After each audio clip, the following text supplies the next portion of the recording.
Okay, mga ka-backyard, magandang umaga sa inyong lahat. So ngayong umaga, magbibigay ako ng update dito sa ating mga pinaparami ng mga gapis. Simula nung nag-start tayong bumalik sa pag-aalaga ng mga gapis.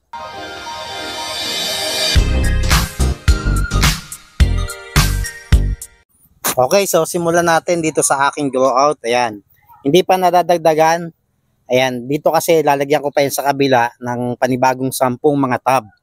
So sa ngayon, hindi pa ako nagdadagdag dahil wala pa naman ganun karaming fry na napoproduce. Pero later on, unti-untiin ko na yan nadagdagan pa ng mga tub. So ito, meron tayo ritong mga full gold. Ayan, mga juvie size na full gold. Ito yung ating pinapalaki ng mga pidort. Ayan. So mga juvie size pa rin yung mga pidort natin. Ayan.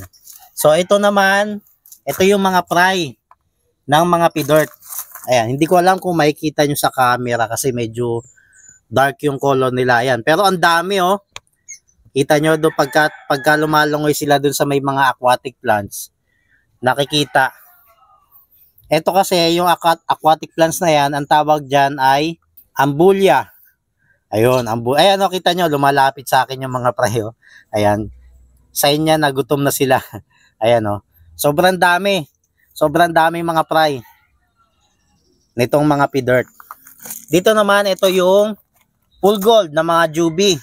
Hindi. Full gold na mga fry din. Yan. Fry pa yan. Ayan o, kita nyo. Ayan. Pero naglalakihan na sila o. Ayan. Sobrang dami rin ito.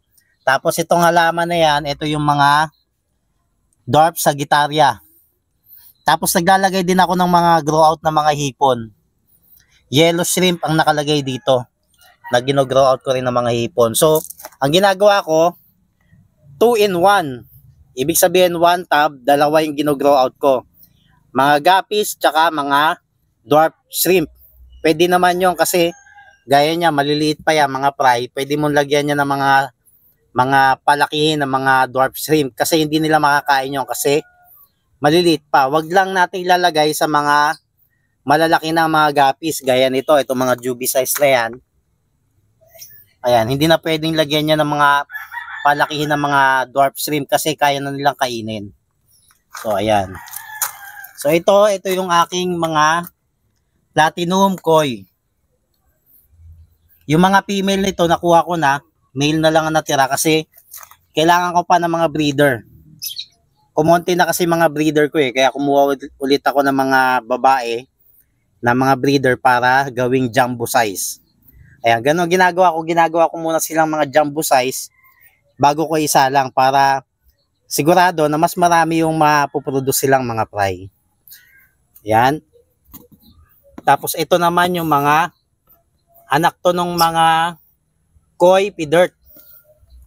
Mamaya ipapakita ko sa inyo yung parents nito. Maganda yung parents ng koi pidort.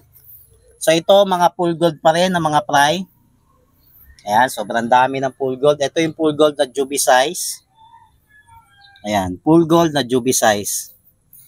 Tapos ito naman yung mga female na na pidort. Marami rin to. Ayan, kita nyo. Oh. Hindi lang kasi masyadong visible sa camera kasi dark yung color nila. Ayan. Kita nyo, kaya gustong gusto ko itong halaman na to ambulia. Kasi ang ganda niya tignan pag top view. Ayan kita nyo oh. Diba ang ganda niya tignan? Parang mas nakaka-refresh sa paningin. Kaya hindi lang tayo basta-basta nagpapalaki. Maganda rin yung merong view tayo nakikita maganda para gaganaan tayong mag-alaga nitong mga gapi. Ayan, dito mga fry pa rin to ng pidort.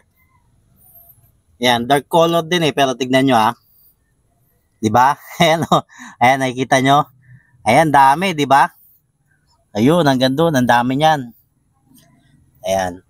May nagtanong sa akin, sa isang tub daw ba, hanggang ilan ang kayang ilagay? Depende yan sa inyo Pagka alam nyong walang namamatay, go lang. Pwede nyong dagdagan. Pero pag may nakita na kayong may namamatay na, ibig sabihin, crowded na. Gaya nito, ayan, siguro mga 30 pieces yan na mga juvie size. So sa akin, tansya ko 30 to 50 pieces, kaya naman. Basta maganda yung quality ng tubig. Tsaka, maganda yung maintenance nyo. Maganda yung pag-maintain nyo sa mga tab ninyo. So, depende nga yan sa nag-aalaga. Okay? So, ayun mga ka-backyard, ito yung aking mga breeding setup.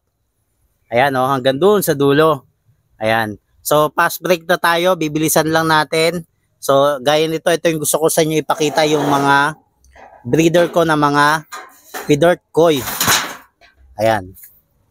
Mga Pidort Koi. Ayan, mga solid dyan. Medyo dark kasi yung kulay eh. Kaya hindi masyadong makita. Ayun. Okay? So, ayan, oh, kita nyo, solid yung kulay nyo. Oh. Pati yung mga male ko, mga koi din. Tsaka yung mga female especially. Mga female ko rito, mga may pula na rin yung ulo. Tsaka yun, oh, kita nyo isang nyo yung malaki. Half moon.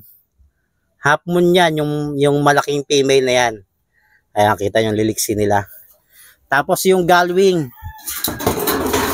Pakita ko sa inyo yung aking galwing na full gold. Kaka-acquire ko lang nito. Ito mga galwing na mga full gold. Ayan.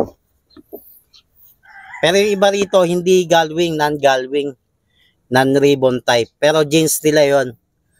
Kumbaga, magkakapatid sila.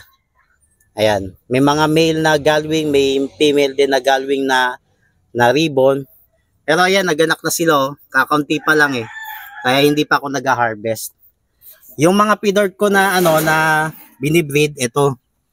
Ayan yung mga parents. Kita nyo, lalaki ng mga niyan, ng mga palikpik, mga tenga, kung tawagin. Ayan, pati rito. Ito. Yung mga breeders ko talaga, mga mga quality. Ayan. Ayan, oh, kita nyo, lalaki ng nila, oh. Ng mga palikpik. Ayan, nasisinagan lang kasi ng araw eh, kaya hindi masyado makita. Ayan. So, yun lang mga ka-backyard. Hindi na natin pahabain pa masyado yung video. Ayan yung update dito sa ating farm. Sa susunod siguro, papakita ko pa yung mga panibago natin breeder doon banda sa dulo.